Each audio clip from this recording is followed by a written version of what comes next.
এক গ্রামে এক ভদ্র শিক্ষক ছিলেন। শিক্ষকের বউ খুবই ঝগড়ি ছিল। তো ঝগড়ি বউয়ের কারণে শিক্ষকের প্রায় নাক কাটার অবস্থা। কিভাবে তার বউয়ের ঝগড়া কমাবে সেটার এক কৌশল অবলম্বন করলো।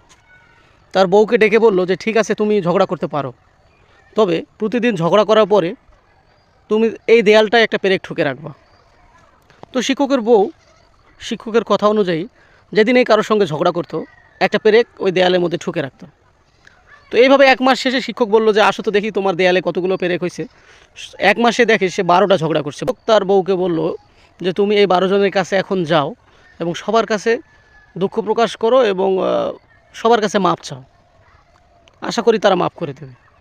তো শিক্ষকের কথা অনুযায়ী শিক্ষকের বউ সবার কাছেই যায় এবং সবার কাছে মাপ চায় এবং সবাই মাপও করে দেয়।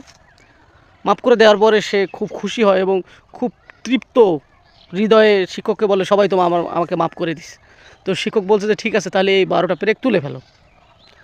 12টা পেরেক তুলে ফেলার পরে 12টা বড় বড় গর্ত হয়ে গেছে দেয়ালের মধ্যে। শিক্ষক এই গর্ত দেখিয়ে তার বউকে বললেন যে তুমি সবার কাছে ক্ষমা চাইছো, সবাই মাপও করে দিচ্ছে, ঠিক আছে, কিন্তু এই যে দেখতেছো গর্ত, এগুলো সবার মনের গর্ত। এই দেয়ালের যে 12টা গর্ত, এগুলো সবার মনের ভেতরে এরকম গর্ত আছে 12টা।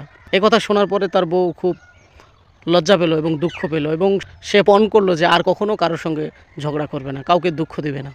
আমরা অনেকেই মনে করি আমরা উচিত কথা বলি, হ্যাঁ, করে অনেকের মনে দুঃখ দেই, কিন্তু পরবর্তীতে আমরা অনেকে ভুলে যাই বা ক্ষমা করে দেই বা মাপ চাইলেও আমরা মাপ করে দেই, কিন্তু যে ক্ষতটা সৃষ্টি হয় তা কখনোই যায় না।